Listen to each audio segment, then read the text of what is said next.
Hello students, आज की video में हम फ्राइज रीअरेंजमेंट करेंगे जो बीएससी सेकेंड ईयर के सेकंड पेपर में बहुत इंपॉर्टेंट रिएक्शन है। तो इसको सही से देख लेना, ठीक है। तो सबसे पहले ये होती क्या है ये हम देख रहे हैं। तो जो फ्राइज रीअरेंजमेंट होता है उसमें देखो क्या होता है। इस रीअरेंजमेंट में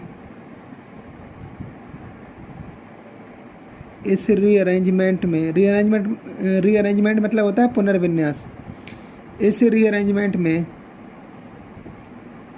एनहाइड्रस निर्जल AlCl3 की प्रेजेंस में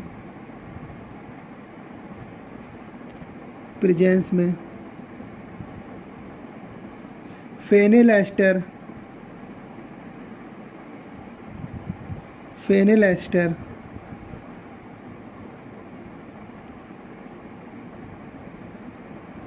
का आर्थो या पैरा हाइड्रोक्सी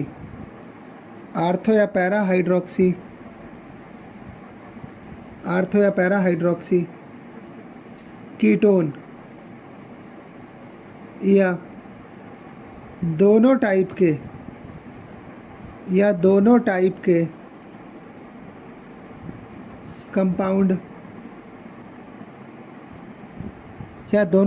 कंपाउंड में रीअरेंजमेंट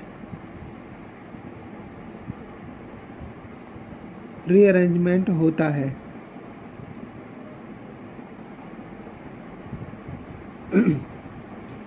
हेंस जब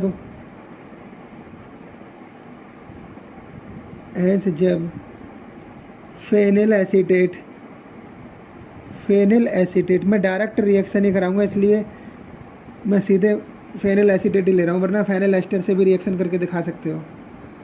फेनिल एसीटेट को एनहाइड्रस मतलब निर्जल AlCl3 के साथ हीट करते हैं तो एसिल ग्रुप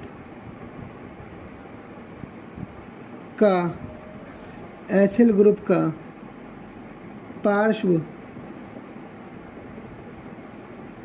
चेन से न्यूक्लियस में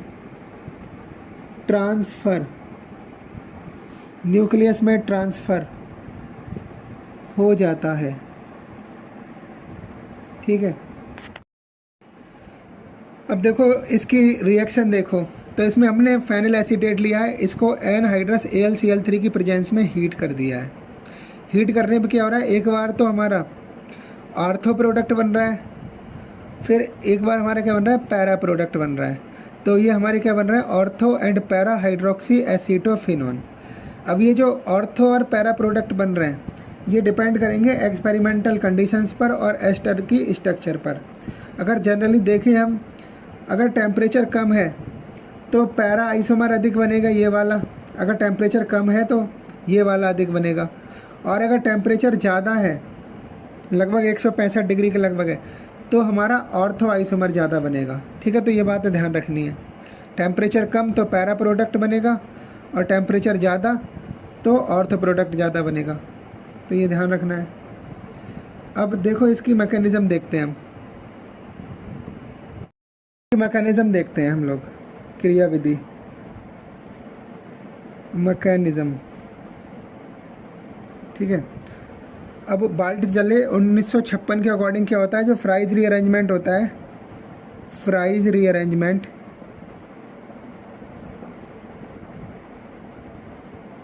एक प्रकार का इंटरनल रीअरेंजमेंट है। इंटरनल रीअरेंजमेंट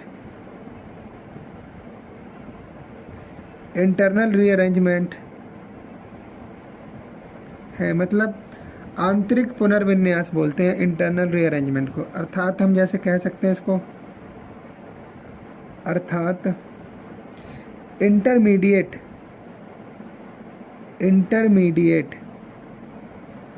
माध्यमिक, इंटरमीडिएट मतलब माध्यमिक, intermediate transition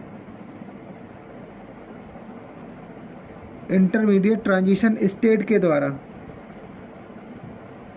intermediate transition state के द्वारा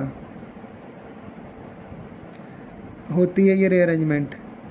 ठीक है, इंटरमीडिएट ट्रांजिशन स्टेट मतलब माध्यमिक संक्रमण अवस्था। तो देखो अब इसमें क्या होगा, तो हम सबसे पहले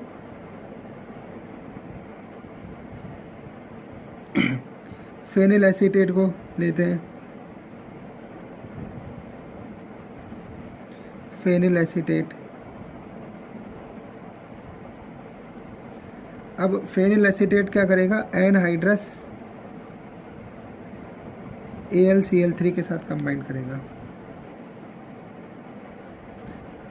जब ये कंबाइन करेगा, सॉरी यहाँ पर हम इस तरीके से ना लेके बॉन्ड बना के दिखा रहे हैं क्योंकि रीअरेंजमेंट करना पड़ेगा हमें, ये काट देना, बीच में नहीं बनाना है। ठीक है, तो यहाँ पर देखो अब कैसे किस तरीके से रीअरेंजमेंट होगा हमारा। अब यहाँ पर ये जो बॉन्डिंग है O से, इसकी एक साइड तो हमारा क्या है COCH3 और इस साइड हमारा क्या लग जाएगा AlCl3। ये वाला AlCl3 यहाँ पर आ जाएगा। जब ये यहाँ पर आएगा तो जो COCH3 है वो तो यहाँ पर आएगा और ये वाला बॉन्ड हमारा यहाँ पर पहुँच जाएगा, ये ध्यान रखना। ठीक है, जब ये यहाँ कंबाइन करेगा तो ये COCH3 यहाँ पर आएगा और ये वाला बॉन्ड ऑक्सीजन के पास पहुँचेगा, डबल बॉन्ड हो जाएगा। तो देखो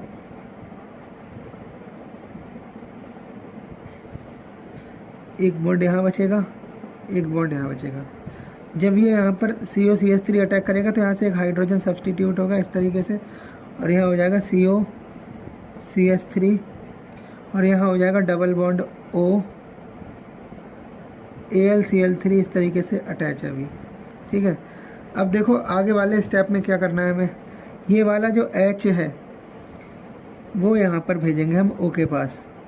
जब ये H O के पास आएगा तो यहाँ का डबल बॉन्ड में से एक बॉन्ड वापस अपनी जगह पे आ जाएगा, फिर हमारा इस तरीके से बन जाएगा। यहाँ पर हो जाएगा हमारा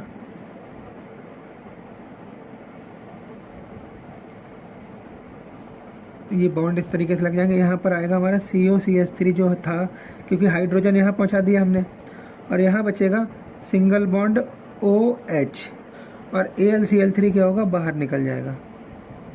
AlCl3 ये हमारा बन गया ऑर्थो हाइड्रोक्सी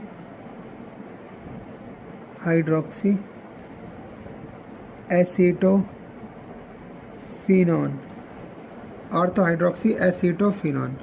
ठीक है, तो ये हमारी क्या हो गई, फ्राइज रीअरेंजमेंट कंप्लीट हो गई। मैकेनिज्म भी देख ली हमने, उसकी रिएक्शन भी देख ली। ठीक है, तो इसको सही से पढ़ लेना, अगली रिएक्शन कल करवाएंगे।